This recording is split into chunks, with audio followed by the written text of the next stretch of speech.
Hola a todos, este es un repaso de los temas que hemos visto a lo largo de estas semanas en la materia de salud y comportamiento. Les recuerdo que estos son temas muy enfocados a la parte psicológica y social de la enfermedad y la salud y sobre todo enfocado pues a la carrera de enfermería. Sin embargo, pues pueden identificar ciertos aspectos que pues aplican para la mayoría de las ciencias de la salud. Y en este recorrido, pues más que repetir los temas, porque pues los temas los hemos visto a lo largo de las semanas en la materia, es que ustedes reconozcan o recuerden sobre todo cómo es que estos impactan en la vida de las personas o cómo es que lo podemos aplicar este conocimiento teórico en los momentos en los que tenemos al paciente enfrente o que estamos viendo como tal cuáles son sus acciones, sus actitudes, sus conductas ante la salud y la enfermedad. En la primera semana hablamos acerca de esta parte cultural de la enfermedad, del padecimiento y el malestar, y así igual con la salud, porque buena parte de lo que abordamos fue cómo es que en la cultura en la que vive el sujeto se ve la salud y la enfermedad. Y varios de los ejemplos que tuvimos en esa semana, porque en esa semana tuvimos foro, fue acerca de los ejemplos de qué era lo que pensaba mucha gente en nuestra comunidad acerca de una u otra enfermedad, específicamente cómo abordamos que esto era en realidad una creencia de las personas, una creencia de la comunidad, e incluso cuáles de estas creencias podían llegar a ser hasta perjudiciales para las otras personas a las que se llevaba a cabo eh, digamos que esta manifestación cultural ya en la práctica. Uno de los ejemplos claros que siempre estuvieron manejando fue tanto el empacho como, por ejemplo, que se cayera la mollera, ¿no? Así es como lo hablamos, pues esas son las formas en las que lo conocemos.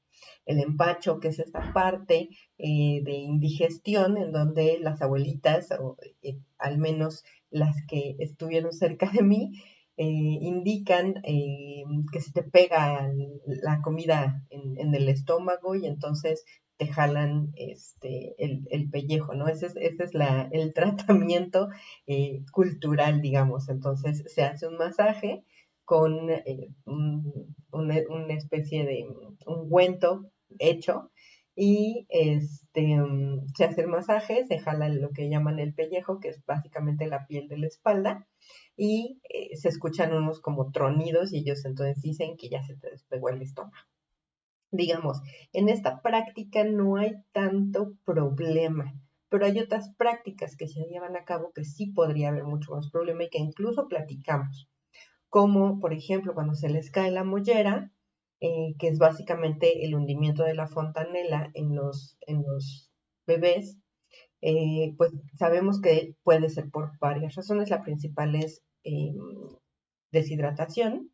Sin embargo, para algunas personas esto es señal de que tienen que curarlos de otras formas y algunas de ellas pues fueron tan peligrosas como por ejemplo mencionaban que en algunos lugares se hacen como ventosas o que incluso se les pone de cabeza a los niños y se les agita.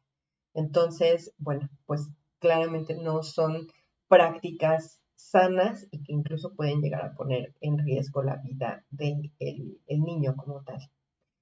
También decíamos entonces que con estas concepciones culturales, tanto de lo que es salud y enfermedad como de los posibles tratamientos, pues hablábamos de la parte social de la enfermedad, es decir, tanto la parte política o político-legal, que es aquella en la que pues se ve la enfermedad como un bien y por lo tanto pues el Estado tiene que cuidarlo. Entonces hablamos y que va muy de la mano con la concepción de salud sanitaria, que es esta parte de la salud comunitaria.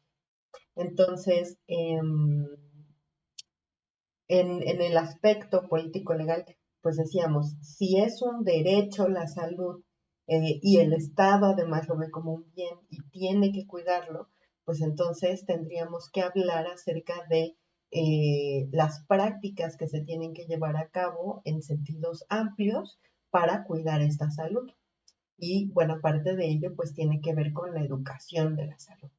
Que bueno, esa es ya otra materia, pero pues para que vean que aquí empieza la repercusión de la misma. ¿De dónde viene este concepto de tenemos que educar porque pues el Estado es el responsable del cuidado de la salud?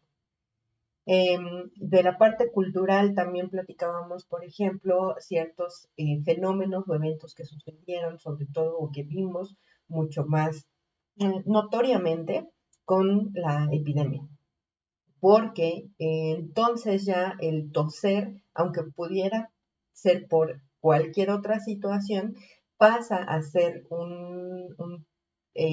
una acción que muchas veces lleva a la persona a generar estrés o ansiedad, porque es que no estoy enfermo, pero los demás me están observando, los demás van a creer que yo estoy enfermo y entonces cuáles son las posibles consecuencias de que crean que yo estoy enfermo de COVID, cuando a lo mejor es en realidad solamente mi, eh, mi alergia estacional, ¿sí? Entonces, la concepción cultural de ciertas acciones o de ciertas situaciones, pues puede generar otros aspectos.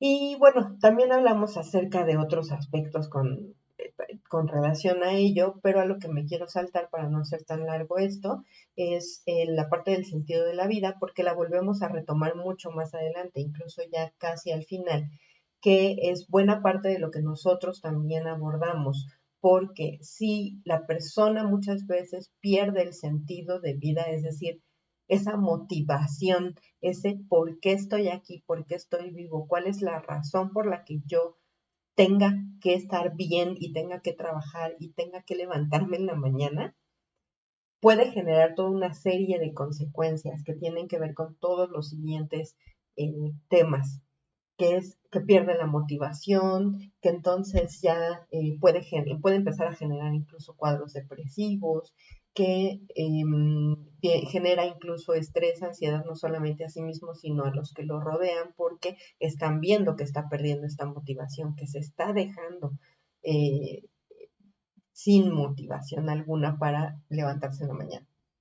Entonces, todo esto forma parte de lo que llamamos el arte de cuidar, que es que no solamente tenemos que saber los procedimientos, no basta con que sepamos llevar a cabo el cuidado como, pues sí, como un proceso, como vamos a seguir A, B, C, D y ya va a estar bien la persona, sino que es toda una artesanía.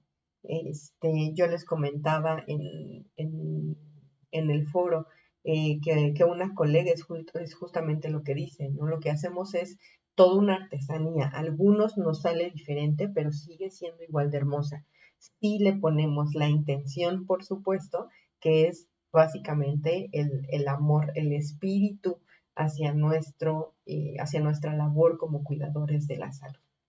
Entonces, si nosotros tomamos eso en cuenta, pues ya los siguientes temas empiezan a tener mucho sentido en lo que nosotros hacemos.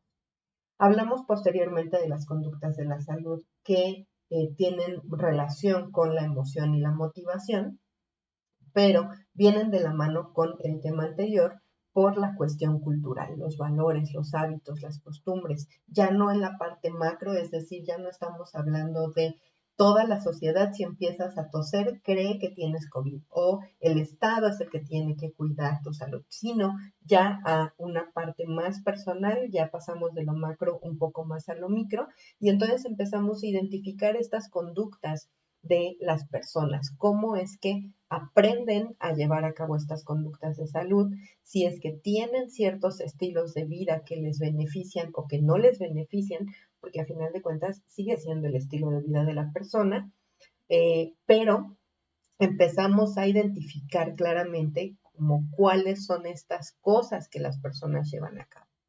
Entonces hablábamos sobre todo de que la influencia cultural está muy fuerte dentro del estilo de vida y las conductas de salud de cada uno de nosotros.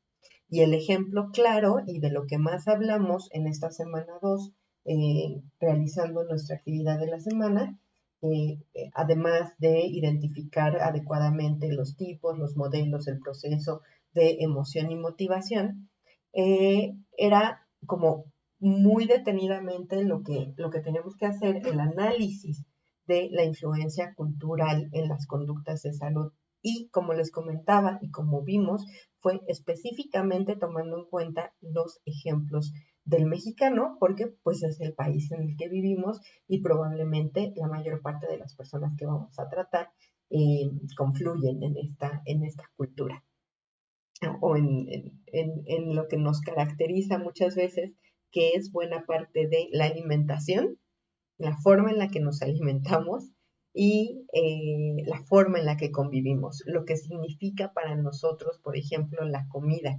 Y en algunos momentos pusimos algunos ejemplos como justamente una escena maravillosa de la película de Pixar de Coco, la de como tal del Día de Muertos, y que se siente el niño y le sirven un tamal y se lo termina y dice, ay, muchas gracias, estuvo muy rico, ¿no? ¿No quieres otro tamal?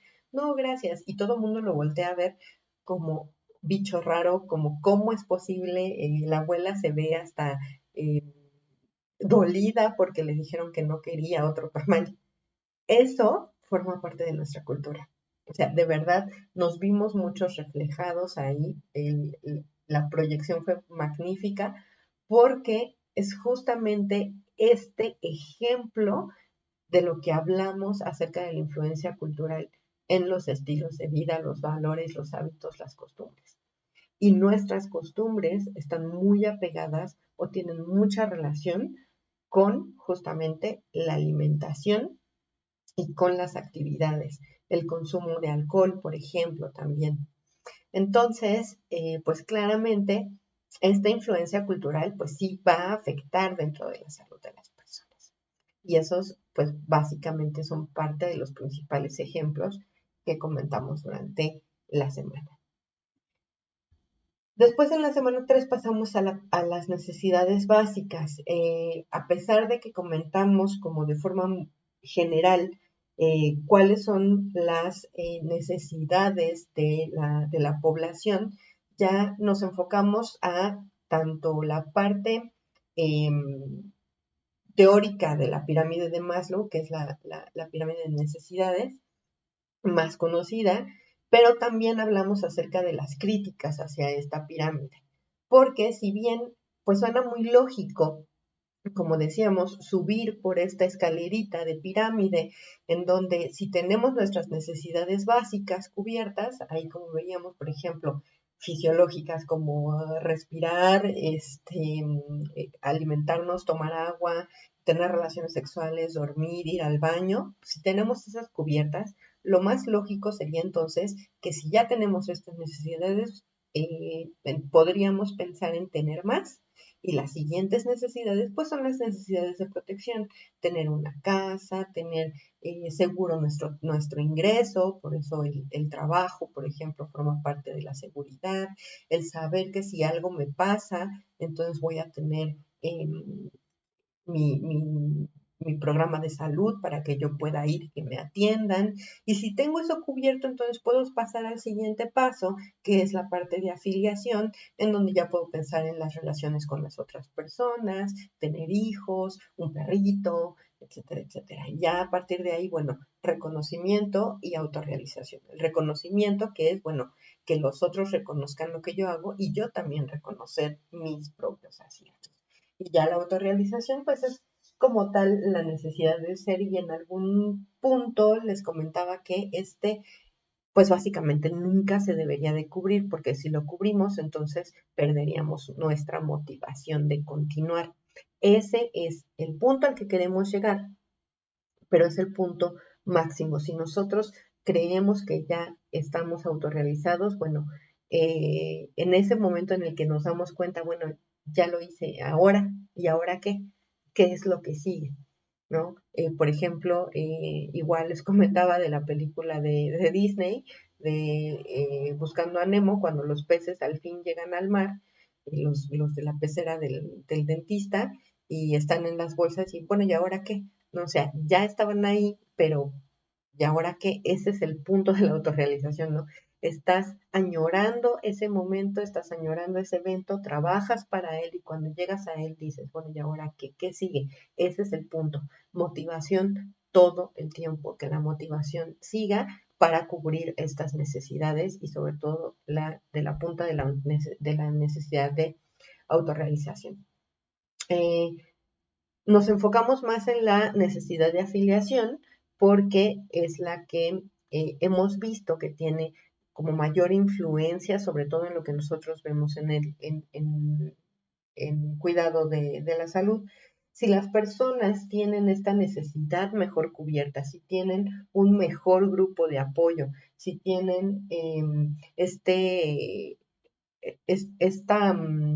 sentimiento de sé que tengo a la gente que me va a apoyar a pesar de X o Y, Z, entonces me voy a poder sentir mejor. Si la gente que yo quiero va y me visita en el hospital, probablemente me voy a recuperar mucho más rápido que si nadie me visita, porque no solamente me voy a sentir bien porque me están acompañando, sino además voy a sentir la necesidad de salir y seguir conviviendo con ellos en una mejor situación.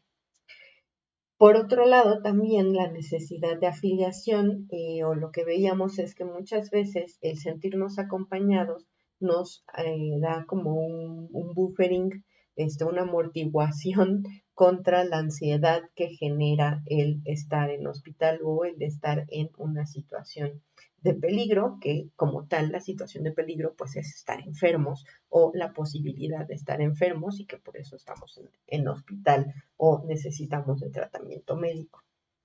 Las críticas que hicimos sobre todo en la pirámide de Maslow es que claramente no siempre funciona como la teoría dice, ¿no? La gente normalmente va tratando de cubrir las necesidades como puede o a veces como eh, prioriza, ¿no? Hay diferentes prioridades. Y desafortunadamente hay personas que priorizan otras necesidades antes que las básicas. El ejemplo que poníamos en la semana era el de esta youtuber rusa que pues incluso sus propios seguidores estaban muy preocupados por ella porque notoriamente estaba teniendo problemas de trastornos alimenticios que pues hacían que se notara claramente en los videos cómo es que había perdido muchísimo peso y bueno, esto pone en riesgo su salud. Y como esta persona, pues hay otras que también toman en cuenta otras necesidades antes de su propio, antes de sus propias necesidades. Entonces, eso también genera problemáticas en la salud.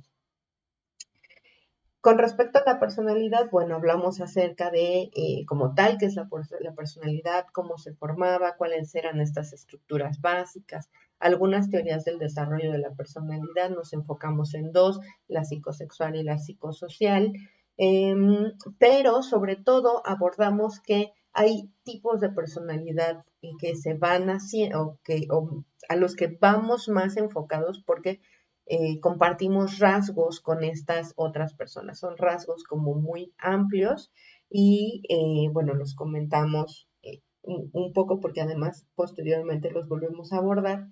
Y esto básicamente influye en la forma en la que la persona se va a comportar ante cualquier situación.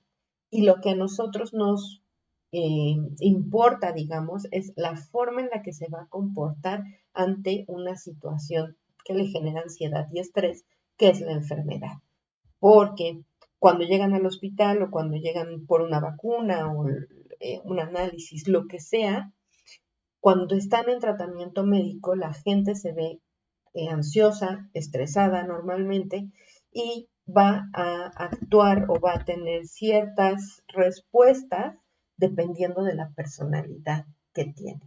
Entonces, por eso vimos esta parte de la personalidad y sobre todo, y al final nos enfocamos en los trastornos de la personalidad, porque también es importante que nosotros podamos identificar, o sea, no vamos a poder tratarlos directamente porque no tenemos las bases para hacerlo, hay especialistas para ello, pero sí podemos identificar, esta persona está presentando estos rasgos que son notoriamente desadaptativos. Y fue justamente como el énfasis que pusimos en esa semana. Todos tenemos ciertos rasgos de personalidad, todos tenemos algún rasgo de personalidad tal vez obsesivo o narcisista o paranoide, o sea, hay podemos tener estos rasgos mezclados de muchas maneras, pero la mayoría de las veces solo son, solo son nuestra personalidad neurótica, ¿no? Nuestra personalidad obsesiva, pero no llega a trastorno porque no estamos desadaptados. Podemos eh, estar y convivir, ser, tratar de encajar dentro de lo que conocemos como cultura y como en nuestro contexto, ¿no? O sea, en general estamos bien, digamos. Pero estos trastornos de la personalidad y las características que vimos de cada uno son claramente desadaptativas. La persona no puede convivir con otros. Es sumamente difícil el encajar en algún sitio, no solamente, digamos, en el contexto amplio de la sociedad, ¿no? O sea, todos podemos llegarnos a sentir como outcasts, pero estas personas de veras no pueden encajar por los trastornos que les generan estos rasgos ya desadaptativos y cuando empiezan a tener problemas con sus círculos más cercanos, es decir, con familiares, con amigos, con la colonia, digamos, en la que viven, entonces es cuando estamos hablando de estos trastornos. Ya es exagerado, es exacerbado y al identificarlo podemos ayudarle a que busque la atención que necesita. Y eso también le ayuda mucho a la familia. Y de ir a lo macro a lo micro y luego otra vez regresamos un poco a lo macro con patología social, en la que hablamos de todos estos, toda esta muestra, digamos, de la patología social que podemos ver ya en cada persona como estrés, como ansiedad, neurosis, psicosis, y cómo estos también de la forma social lo podemos, de esa patología social podemos identificarla al formar estereotipos, prejuicios y llegar a la discriminación como sociedad. Entonces, hablamos acerca del estrés, cuáles son los síntomas, cuáles son las fases, cuál es el tratamiento, la ansiedad, cómo puede generarse la crisis de ansiedad, cuáles son los síntomas de esta crisis de ansiedad y los posibles tratamientos, la diferencia entre neurosis y psicosis, su propia definición y cómo es que la mayoría de nosotros encajamos dentro de la neurosis y cómo es que podemos identificar la psicosis para lo mismo de lo que ya habíamos hablado con los trastornos de personalidad, identificarla y poder dar una, solamente como encaminar a las personas a donde necesitan o que necesitan este apoyo. Con respecto al estrés y la ansiedad, comentamos que ambos son totalmente normales, es decir, es completa y totalmente normal que la persona, que todos nosotros suframos de estrés y ansiedad. Sin embargo, cuando es exacerbado, de nuevo, es cuando se vuelve patológico. Cuando generamos estrés es y ansiedad, es por una situación que sale de nuestras manos, algo extraordinario que tal vez nos podría haber tomado de sorpresa y que genera en nosotros un malestar porque es un obstáculo o es algo inesperado o es algo que sentimos que nos pone en peligro. Ahí entra la enfermedad también. La enfermedad justamente representa esto. O sea, yo normalmente estoy sano, yo normalmente puedo trabajar sin ningún problema, yo normalmente puedo hacer esto, puedo hacer lo otro, pero si me enfermo, entonces, además de que es inesperado, siento que pierdo el control, etcétera, etcétera. Entonces empiezo a generar estrés y podría llegar a generar ansiedad. Entonces, identificamos justamente como cuáles son los síntomas, las fases, cuál es el posible tratamiento de uno y el otro y cómo identificar una crisis de ansiedad. En general, esto lo volvemos a retomar posteriormente con las reacciones psicológicas y con las reacciones emocionales ante la enfermedad, el padecimiento y el malestar, porque justamente como modos de reacción ante la enfermedad identificamos la ansiedad de nuevo, entonces por eso lo retomamos otra vez aquí, pero ya como tal, como una reacción psicológica ante la enfermedad, la depresión y el duelo. Y por eso es que hablamos acerca del proceso del duelo. Con respecto a la ansiedad, además, identificamos algunas reacciones que tienen que ver, por ejemplo, con la ansiedad por enfermedad o la ansiedad debido a enfermedad o la ansiedad generada por ingesta de sustancias. La depresión, por otro lado, comentamos que no necesariamente tiene que tener una enfermedad la persona para desarrollar depresión, pero que la depresión sí puede llevar a la persona a generar enfermedades físicas, digamos, tomando en cuenta a la depresión como la parte de enfermedad mental. Cuando hablamos acerca de enfermedad mental y de depresión, comentábamos que en general la sociedad o muchas personas lo toman como exageración o como que la persona está loca, porque bueno, así es justamente parte de la consideración cultural de la salud y la enfermedad, que fue con lo primero con lo que empezamos. Entonces, pusimos mucho énfasis en esa parte, en que la ansiedad y la depresión, cuando requiere de este apoyo, es necesario que sea de un apoyo especial, es decir, que se acuda con un personal de salud mental, ya sea psicólogo, psiquiatra, entonces, para que se haga la derivación adecuada. Con respecto al proceso de duelo decíamos, bueno, si ya hablamos acerca de la enfermedad que saca de balance de la persona, que genera este estrés, que genera esta ansiedad, pero además genera una pérdida.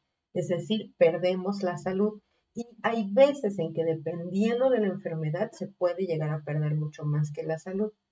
Por lo tanto, y ante cualquier pérdida, se genera un proceso de duelo. Y este proceso de duelo que lleva estas cinco fases, que en realidad, como veíamos, no son fases lineales, sino que son más bien como montaña rusa, pues podemos identificar algunas de ellas cuando estamos atendiendo a la persona o a la familia, o incluso cuando se les da una mala noticia. Para empezar, el diagnóstico de la enfermedad o las consecuencias probables de una enfermedad o cuando se tiene que dar el desafortunado, pues la desafortunada información del deceso de alguien. Entonces también hablamos de eso en este material, abordamos también en reacciones emocionales cómo abordar estas malas noticias. Y con respecto a algunos tipos de enfermedades y algunos tipos de condiciones, sobre todo hablando de pacientes con enfermedad crónica o hablando de pacientes hospitalizados, comentamos que hay ciertas reacciones psicológicas específicas o que incluso podemos hablar acerca de una categorización de tipos de paciente, tomando en cuenta los rasgos de personalidad que tiene como álgidos, ¿no? Es decir, que representa más de estos rasgos de personalidad. Entonces pusimos como ejemplos aquel paciente que quiere llamar mucho la atención o aquel paciente que solamente está viendo en qué fallamos, o aquel paciente que tiene todo súper ordenado, sus medicamentos, todo lo tiene anotado, todo lo que se le hizo, todo lo que se le dijo, todo lo que se tomó, cuándo se tomó, a qué hora se lo tomó, porque básicamente tiene relación con su personalidad y con sus reacciones psicológicas y emocionales ante la enfermedad que está teniendo. También hablamos acerca de los mecanismos de defensa y cómo es que podemos también identificar qué es lo que está sucediendo con el paciente, por qué es que llega a actuar de cierta forma, sobre todo ante o debido a nosotros, ¿no? Es decir, debido a las actuaciones del personal de salud en el momento en el que uno se acerca. Y justamente un ejemplo de mecanismo de defensa que yo les ponía en la semana era proyección, ¿no? Llegamos y se le empieza a hablar a la persona y probablemente puede llegar incluso a hablar como muy golpeadamente o triste o cualquier otra cosa porque está usando ciertos mecanismos de defensa. El ejemplo claro que les ponía es, llega uno, empieza a comentar, hey, ¿qué tal? ¿Cómo está? Y lo primero que dicen es, ¿por qué está enojada? ¿No? No, no estoy enojada, ¿no? ¿Por qué me dice que estoy enojada? Y sigue hablando como muy golpeadamente y diciendo que estamos enojados. Eso no quiere decir que nosotros nos veamos enojados, sino que podría ser que fuera proyección. Y es un ejemplo como muy básico, pero justamente es ahí donde podemos ver estos mecanismos de defensa. Otro ejemplo que les ponía, pues era con un jovencito con una fractura y que al momento de sentirse muy ansioso debido a su situación en el hospital, en el caso de que estábamos hablando, en el que, por ejemplo, lo iban a volver a operar, pues empieza a generar el mecanismo de defensa de regresión, se empieza a morder las uñas o a chuparse el dedo, que es, bueno, un claro reflejo de regreso a su infancia, donde estaba mucho más tranquilo que en el momento en el que se encuentra ahí. Entonces, ahí es donde empezamos a comentar acerca de estos ejemplos.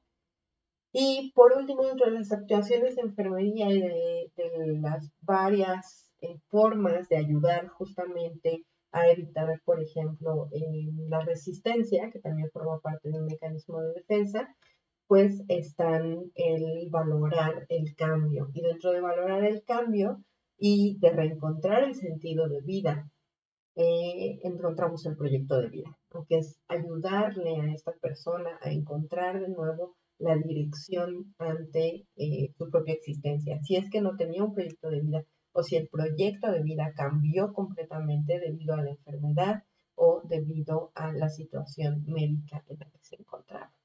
Entonces fuimos hablando acerca de los pasos, de cómo hacer este proyecto de vida y cómo es que esto le puede ayudar a las otras personas en nuestro actuar como validantes del cambio y ayudarlo a tener esta tanto aceptación, es decir, que lleve a cabo un proceso de duelo eh, bueno o lo más saludable posible y pues que además lleve a cabo su proceso de enfermería, que se apegue a su tratamiento, porque muchas veces, como veíamos en uno de los artículos que se leyeron, eh, pues hay muchas personas que al perder el sentido de vida debido a la enfermedad, sobre todo cuando estamos hablando de una enfermedad grave, entonces puede llegar a simplemente decir, bueno, es que esto no tiene sentido, pierde el sentido de vida, pierde el proyecto de vida y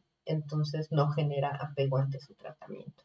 Si nosotros logramos que acepte, que abrace básicamente su nueva situación y genere un proyecto de vida a partir de esa situación, entonces estamos cumpliendo con nuestra parte del arte del cuidado, toda esta artesanía. Pues espero que les ayude este video a recordar todos estos puntos. Yo sé que solo los abordé como muy rápidamente, muy ampliamente, con algunos ejemplos. Ustedes pueden ir y revisar cada uno de los materiales y pues espero que les sea de mucha utilidad. para ya ir dando cierre a nuestro curso de salud y comportamiento. Espero que estén muy bien, cuídense mucho y hasta la próxima.